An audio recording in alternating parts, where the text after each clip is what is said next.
Bien, son algo que por ahí, como les decía, les asusta un poco el nombre en general, pero no hacen más que ordenarnos un poco eh, para resolver ciertas partes de algún ejercicio, de algún problema que tengan que resolver.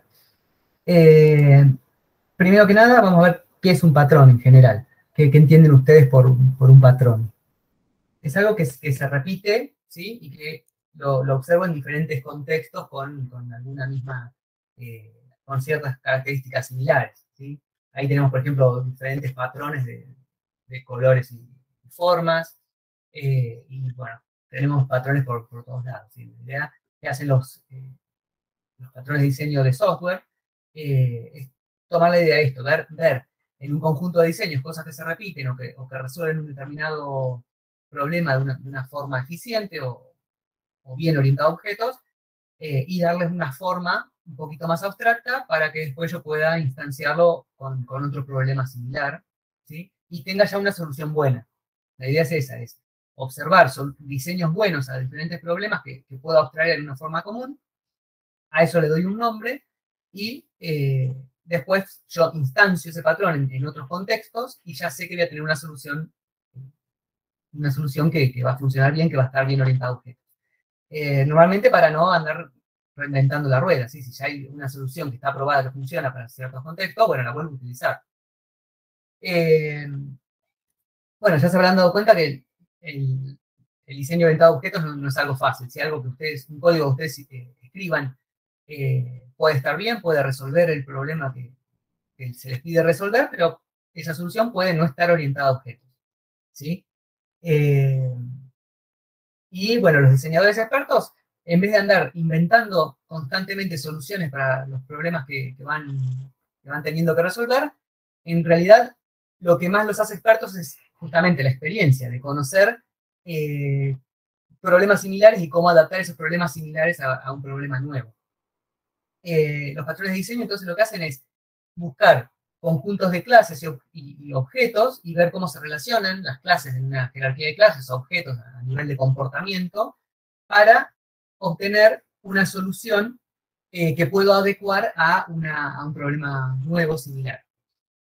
Eh, entonces, hablando particularmente de diseño de software, un patrón no es más que una solución estandarizada de resolver un problema, ¿sí? Una forma recurrente de resolver un problema. Definen un molde, fíjense que lo podemos ver como un nivel de abstracción más arriba del de clase y objeto. Si ustedes se acuerdan, un objeto, perdón, una clase es un molde para la creación de objetos, ¿sí? Con características similares. Todos van a tener los mismos atributos del mismo comportamiento. Bueno, el patrón de diseño lo podemos ver como también un molde, pero para resolver un problema, ¿sí? Entonces ya me va a decir, cada patrón particular me va a decir qué clases tengo que implementar o que tengo que extender, si ya existieran en el lenguaje de programación que usen, qué clases tengo que implementar para resolver el problema, para adaptar el patrón de diseño a mi problema particular. Estas soluciones en general van a hacer que los diseños que yo implemente sean flexibles y reusables, ¿sí? Que es lo que buscamos normalmente cuando diseñamos un problema orientado a objetos, que sean fáciles de extender, fácil de adaptar. Los patrones de diseño, bueno, hoy en día hay muchísimos catálogos, ¿sí? En general se agrupan, hay infinidad de patrones, ¿sí? Que distintos autores académicos agrupan en catálogos de patrones de diseño. Uno de los catálogos más, de los primeros y de los más utilizados hoy en día es el que está publicado en este libro, del Design Patterns de Gamma, que se conoce como el libro de la banda de los cuatro, que son los cuatro estos cuatro autores que formalizaron los patrones en un catálogo, en uno de los primeros catálogos de patrones de diseño, en el año 94, que hace bastante ya. Y bueno, en este libro se define un patrón de diseño como una descripción de clases y objetos que se comunican entre sí, adaptada para resolver un problema de diseño general, ¿sí? A un contexto particular. ¿Qué quiere decir eso? ¿Qué quiere decir eso? Un diseño general es justamente un molde que se aplica a diferentes problemas y cómo yo eso lo aplico a mi contexto particular, a mi problema que estoy intentando resolver. Bueno, la principal ventaja de los patrones de diseño es que no tengo que andar pensando soluciones nuevas para problemas que ya fueron resueltos de forma correcta, extensibles y reusables por otros, ¿sí? Entonces, si hay una solución que ya funciona, la uso, ¿sí? Y no por eso voy a ser menos programador o menos diseñador. Otra cosa importante de los patrones de diseño es que me dan un vocabulario común entre desarrolladores, ¿sí? Esto es muy importante, por eso muchas veces en las entrevistas les toman algún tipo de patrón, no, si conocen, no sé, por ejemplo, el patrón, sí, yo no se los paso por una cuestión de, ahí pasaron por el chat un link para descargar el link. No lo hago para no fomentar la piratería, pero está disponible. ¿Qué le estaba diciendo? Nada, por ahí en las entrevistas, uno de los patrones que más por ahí les toman es el strategy. ¿Sí? Entonces, explícame el strategy. ¿Por qué hacen eso? Porque yo al saber el nombre de un patrón de diseño, no es solamente un nombre, es la solución directamente a un problema. ¿Sí? Entonces, por ahí viene, ustedes son programadores, viene el diseñador y les dice, mira, acá tenés el problema que tenés que implementar, resolvelo utilizando un composite o utilizando un strategy. Y con eso ya le están diciendo cómo implementarlo, ¿sí? Ya le están diciendo qué clases van a intervenir en su problema y cómo se van a relacionar esas clases entre sí. Entonces es muy importante saber los nombres de los patrones de diseño y cómo se implementan, obviamente, porque ya les permite ser mucho más rápidos en la comunicación. Y no les tienen que andar trayendo el diagramita de clases, implementame esto. Les dicen, implementámelo con una strategy y ustedes ya deberían poder saber, ¿sí?, cómo tienen que implementarlo con solo conocer el nombre del patrón. Condensan y simplifican el aprendizaje de buenas prácticas. Todos los patrones de diseño implican una buena práctica de orientación a objetos. Bien, obviamente los patrones los pueden usar mal. Pueden decir, bueno, mira, acá estoy usando un strategy y en realidad lo están usando mal y eso no va a conducir a un buen diseño orientado a objetos. Pero bueno, la idea es que si los aprenden a usar de manera correcta, van a estar utilizando una buena práctica en la orientación a objetos. Tienen estos tres componentes que son el nombre, es un nombre descriptivo del patrón de diseño, como puede ser composite o compuesto, depende de cómo se baja si se baja en el libro. En general le está el nombre en inglés y la aclaración en español, porque se usa para comunicación siempre el nombre en inglés. Bueno, cada uno de los patrones también va a tener una descripción del problema, ¿sí?, que les va a decir cuándo se aplica ese patrón, en qué contextos, ¿sí? Por ejemplo, el composite se aplica en problemas que puedan modelar en forma de árbol, en el cual tienen objetos simples y objetos compuestos, ¿sí? De esos objetos simples y otros compuestos, ¿sí? Entonces ahí, ustedes cuando ven el problema del sistema de archivos, si conocen de antemano que el patrón composite, van a ver, ¿sí?, se van a visualizar que el sistema de archivos es una forma de árbol, en el cual las carpetas son cosas compuestas que en su interior tienen otras carpetas, ¿sí?, o sea, otros compuestos, y objetos simples que pueden ser los archivos, ¿sí? Entonces, ya saben, si el sistema de archivos lo pueden adaptar a implementarlo con un composite, ya tienen las clases que tienen que implementar, ¿sí? Una clase abstracta que define el comportamiento común, una clase simple, que en este caso va a ser el archivo, y una clase compuesta que va a ser la carpeta. Y bueno, eso que les decía recién es justamente la solución, ¿sí? ¿Qué elementos intervienen? Un simple, un compuesto y una clase abstracta que abstrae el comportamiento común de ambos.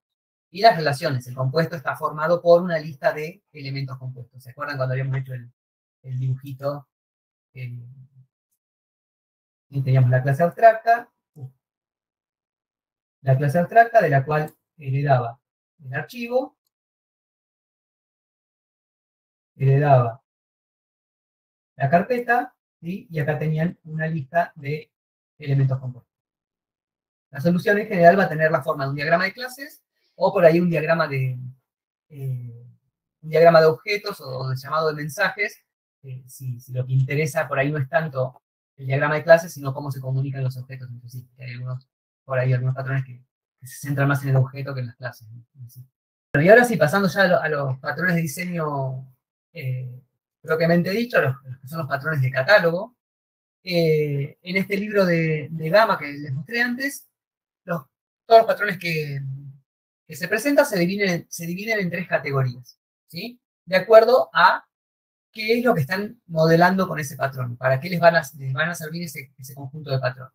Las tres categorías son patrones de creación, que se usan para crear y configurar clases y objetos, sobre todo cuando por ahí la creación de una clase es compleja, ¿sí? No es simplemente hacer un new y listo. Tengo que crear diferentes partes, ¿sí?, que componen un objeto más complejo.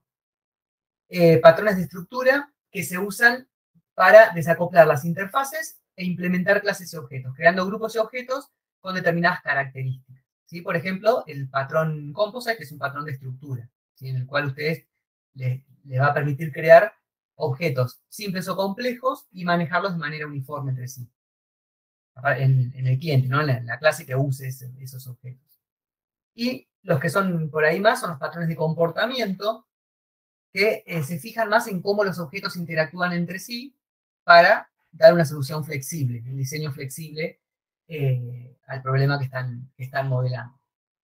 Los patrones que están definidos en este catálogo son estos de acá, ¿sí? De creación, Factory Method, Abstract Factory, Builder, Prototype y Singleton.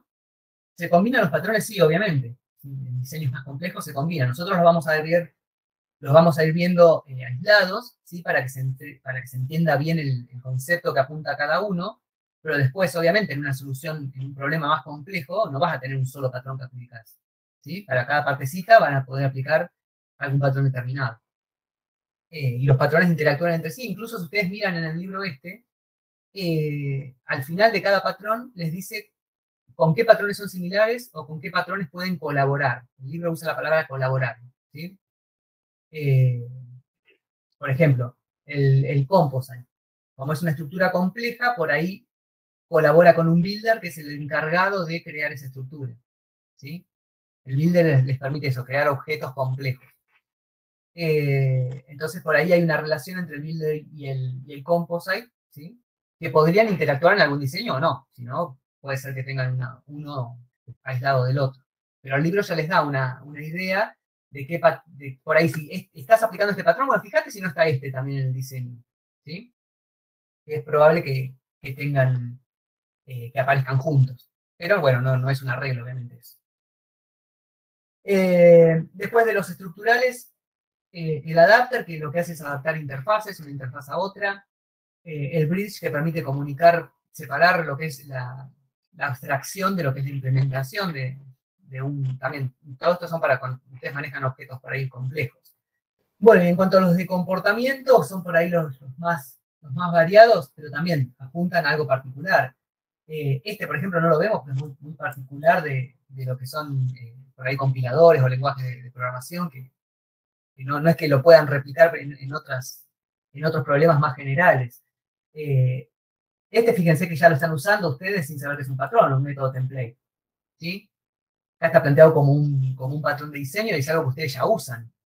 Eso es un patrón, ¿sí? Es un método concreto que en su interior está llamando métodos abstractos. ¿Sí? ¿Por qué funciona? Y ahí viene que tienen que entender los conceptos básicos. Funciona porque nunca van a poder crear un objeto de la clase abstracta, y cuando creen un objeto de la clase concreta, ese método que es abstracto arriba va a estar implementado. Entonces ese método va a funcionar. Cuando lo hereden va a funcionar, ¿sí? No lo vamos a volver a ver porque ya lo han estado practicando. Cadena de responsabilidades es el concepto de delegación llevado bueno, no quiero decir al extremo, pero aplicar el concepto de delegación para, bueno, yo no puedo resolver una tarea, se la paso a un siguiente objeto que creo que sabe resolverla. Si ese siguiente objeto no sabe resolverla, se la pasa a otro. Y así se va armando una cadena hasta que algún objeto de esa cadena sepa cómo tratarlo y lo resuelva. El ejemplo en las interfaces gráficas, en las GUI, cuando ustedes hacen un clic en una pantalla, ¿qué elemento toma ese clic? ¿Sí? Por ahí lo toma, no sé, un panel, ¿sí? Pero ese panel no lo puede resolver y se lo pasa al elemento que está atrás, o bueno, o adelante, depende de cómo lo miren, hasta que llegan al que sí puede resolver o toma el clic ese, ¿sí? Sabe cómo responder a un clic cuando tienen cosas superpuestas en la pantalla, distintos componentes superpuestos. No se preocupen, yo les estoy tirando así muy por arriba cada uno de estos para que tengan una idea global de lo que son. Si en algún momento que seguro que no vamos a llegar a verlos todos. Los comandos son la encapsulación en un objeto de un comando particular, ¿sí? La ventaja de meter este patrón, entonces, por ejemplo, ustedes hacen clic en un botón, ese botón tiene un comando que ejecuta atrás. La ventaja que tiene este patrón, que como sabe ejecutar una acción, también sabe deshacer esa acción, ¿sí? Entonces, ustedes pueden ejecutar una acción y después arrepentirse y hacer el undo, ¿sí? Y decir, bueno, deshacela. Y el mismo patrón es el que sabe cómo deshacer algo que hizo. El iterador lo vamos a ver, que sirve para recorrer estructuras complejas de forma transparente, sin que la estructura revele cómo está implementada interiormente. Y lo que hace es irme devolviendo de a uno los elementos que guarda. ¿Sí? ¿Quién hace eso? El for each. El for each, ustedes dicen, por cada elemento de esta estructura, dame un elemento, dame los elementos de a uno. ¿Sí? El for each internamente está traducido, Java lo traduce a un iterador. Le pide a la estructura del iterador, ¿sí? Y les va dando los elementos de a uno. Este no lo vamos a ver. Este tampoco lo vamos a ver, pero por ahí lo conocen, es cuando ustedes hacen un punto de restauración en un sistema, ¿sí? Como que sacan una foto del estado actual de un sistema y después pueden volver a ese estado. Es una foto de un estado particular del sistema, ¿sí? Una configuración particular o de todos los valores de los atributos. Observer es un patrón que se usa cuando ustedes quieren mantener actualizado o consistencia entre dos tipos de objetos, un objeto que cambia y un objeto que necesita enterarse de los cambios del otro. ¿Sí? Es un patrón que está muy bueno, es la base del Model View Control, en la parte del Model View, ¿sí? Cuando el modelo cambia, la interfaz se tiene que enterar y actualizarse acorde a los cambios del modelo. Es el patrón que está atrás, ya digo, del Model View Controller. Java ya provee clases implementadas para resolver, para que ustedes puedan implementar este patrón. El tema es que ya están obsoletas porque tiene algunos problemas, sobre todo el tema de la herencia múltiple. ¿Sí? En este patrón intervienen dos tipos de objetos, los observadores y los observables. El tema es que los observables, como mantienen una lista de observadores, si mantienen una lista, ¿qué quiere decir eso? Que tiene un atributo. ¿Sí? Entonces, el observable tiene que ser una clase. Y ahí les está atando a que no puedan heredar, si ustedes son observables, no puedan heredar de otra clase. Entonces este patrón después fue reemplazado por otras formas de resolver el mismo problema. Pero de todas formas, si bien en Java está deprecado, el patrón sigue existiendo y se puede usar. Después el estado y la estrategia son dos patrones que si ustedes miran los diagramas de clase son muy similares, pero la intención es distinta. En el strategy ustedes también encapsulan un comportamiento de la misma forma que en el comando, pero les permite cambiar la estrategia o ese comportamiento en tiempo de ejecución, que también lo han estado usando. ¿Sí? Este lo vamos a ver también, el próximo lo vamos a ver y vamos a tener bastante prácticas de esto. Y el estado lo que hacen es encapsular en diferentes estados, o sea, se usa cuando un objeto, el resultado de la ejecución de un método o de un objeto depende del estado en el que se encuentra. ¿Sí? Entonces, el mismo método va a tener un resultado diferente dependiendo del estado del objeto. Y el visitor se utiliza cuando ustedes necesitan recorrer una estructura compleja y a cada elemento de la estructura aplicar algún funcionamiento, algún comportamiento. ¿Sí? El visitor entonces es un objeto que va visitando justamente la estructura y de acuerdo a cada elemento de la estructura hace algo. ¿Sí? Esto tiene algo parecido a un visitor en el ejercicio del árbol del práctico 7, en el último ejercicio del práctico 7. Los patrones de creación son patrones que facilitan la creación o instanciación de objetos. Entonces, cuando ustedes necesitan crear un objeto compuesto, los patrones le dan un conjunto de métodos simples que ustedes dicen, bueno, créame un automóvil, ¿sí? Y ahora ese automóvil, para ser creado, tiene que crear el chasis, crear el motor, crear ruedas, y cada modelo de auto va a tener sus propias ruedas, su propio chasis, su propio motor. Entonces, en vez de que tengan que encargarse ustedes, desde el main, ¿no? Desde una clase cliente, en crear los objetos apropiados para el objeto compuesto que quieren crear, lo delegan al patrón y ustedes le dicen al patrón, créame un Fiat. Y el Fiat, ese crear Fiat les va a crear todo el auto completo, ¿sí? Con los componentes correctos. Por ejemplo, ¿no? Esto ya más o menos se los conté. De estos vamos a ver, calculo que el builder, que aparece por ahí en algunos frameworks que ustedes pueden llegar a utilizar, que ya han utilizado. Y después, bueno, el After Factory es una generalización de este. Este es cuando tienen un método que se encarga de la creación de los objetos y este cuando tiene un conjunto de métodos. Por ahí. Así a grosso modo. Después los estructurales. Estos son por ahí los más usados. El adaptador, que me permite adaptar, ser un intermediario de la traducción de un nombre de un método a otro nombre de un método. Eso cuando tienen por ahí objetos heredados, que tienen cierta interfaz, ¿sí? Con un funcionamiento, y ustedes quieren usarlo en una interfaz nueva, en el cual los nombres de los métodos cambian, pero hacen más o menos lo mismo. Entonces, hacen de intermediario, de adaptador, en la traducción de esos métodos. Yo, por ejemplo, un cajero automático en el cual ustedes tienen por ahí el sistema de cajero automático hecho para extraer pesos, ¿sí? Entonces, ahora quieren extraer dólares, meten un adaptador al medio que haga la conversión de peso a dólar. Eh, los pesos o los dólares, según sea el caso. El decorador, bueno, hoy que me preguntaban de la relación, por ejemplo, el decorador y el composite, que es el que ya vimos, tienen una estructura de clases muy parecida, ¿sí? La diferencia es que el decorador lo que hace es añadir funcionalidad nueva a los objetos, mientras que el composite lo que hace es delegar la funcionalidad de los compuestos a alguna operación sobre los hijos, ¿sí? La funcionalidad es siempre la misma en el composite, en el decorador pueden agregar funcionalidad nueva, ¿sí? O cambiar la funcionalidad existente. Y el facade, bueno, justamente es una fachada, ¿sí? Cuando tiene una interfaz muy compleja, por ahí de muchos métodos, y un sistema particular necesita un subconjunto de esos métodos. Entonces, lo que se hace es meter una clase al medio que simplifique esa interfaz, ¿sí? O por ahí, dos métodos que se llaman juntos normalmente, le ponen un método nuevo que se encargue de llamar a los dos, cosas así. Bueno, esto más o menos se los conté porque son los que vamos a ver, ¿sí? Los patrones de comportamiento me ayudan a resolver más el tema de la comunicación de los objetos entre sí para obtener un sistema flexible.